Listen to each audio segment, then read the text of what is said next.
So today I'm making a pork version of ragu. It's going to be a little bit different.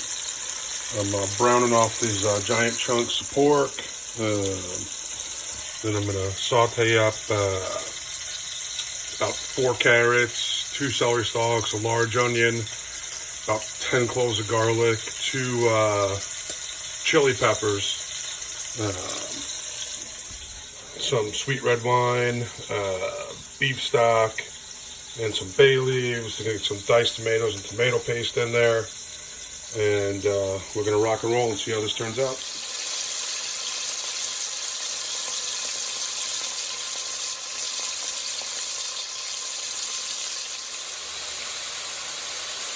Going to do the veggies for a good chunk of time, 8-10 minutes.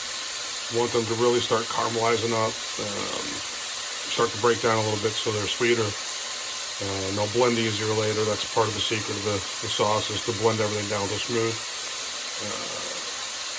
I'll show you more of that later. When sauteing the veggies, you want to stir fairly frequently because there is garlic in there. You don't want your garlic to burn or get all bitter. You can see they're starting to sweat down pretty good here.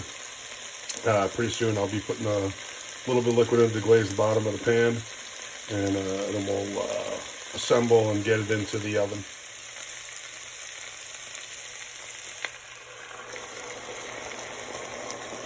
Just a little red wine and stock. We're gonna, fingers in the way there, sorry. Gonna deglaze the bottom of the pan a little bit, get the fond, which is the browned bits of meat, off of the bottom. And then we're gonna start putting some other stuff in there.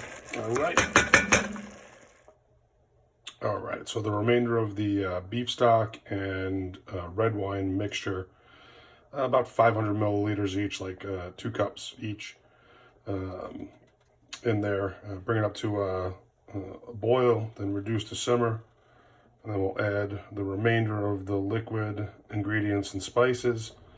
Let that come back up to a simmer, and then the pork goes in. It goes into the oven for a slow and low.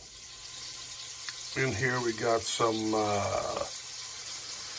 thyme, ginger, Chinese 5-spice, salt.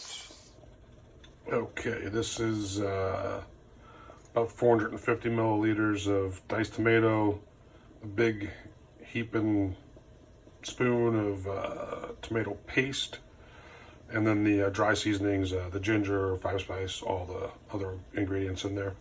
It's going to go into the pot. It's now reached a boil, and we're going to reduce to simmer and mix all this stuff in. Okay, so the meat's in. It's about 3.5 pounds of pork bone-in shoulder roast, nice and fatty, to help that unctuousness of the sauce later when it reduces down. I've got the oven at 325. I'm going to let this sit for another minute or two, doing its thing, bubbled on the stove. Then it's going to get covered up and put in the oven for about 2.5 hours. We'll check back in later, see how it's going, and record some more of this video. All right, she's been in the oven about 2 hours and 15 minutes. I'm going to pull it out, and we're going to move on with preparation. Flatmate got these pretty cool oven gloves, no burns. After taking the pot out of the oven, you separate out the meat, and then I take a strainer and I strain all the veggies out, and I put it into a blender or a food processor with a little bit of the stock.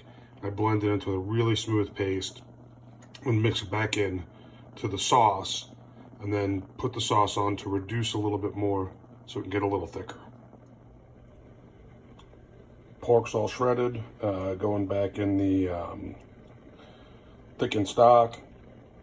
Just gonna let it go for a couple more minutes, and I'm gonna pull it off the heat and let it sit and just marry for a while. And then I'm gonna make some pasta, and we're gonna eat over pasta. I'm gonna be serving it over some rigatoni in a nice big wide noodle, catch a lot of the sauce. As always, when you're making pasta, salt your water so it tastes like the sea.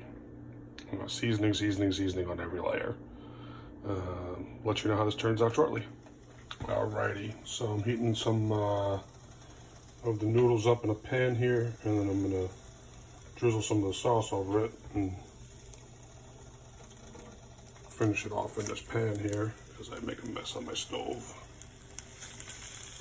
We can clean later. I'll let you guys know how it is in a little bit.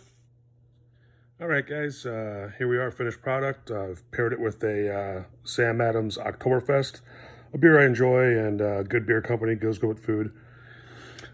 Maybe went a little too heavy on the ginger. Time will tell, but overall pretty good. It's pretty rich and saucy, and it's hearty and meaty and delicious. And thanks for watching. And I think when I cook more stuff, I'm going to make videos like this. So if you like it, keep your eyes open. I might have some more out there.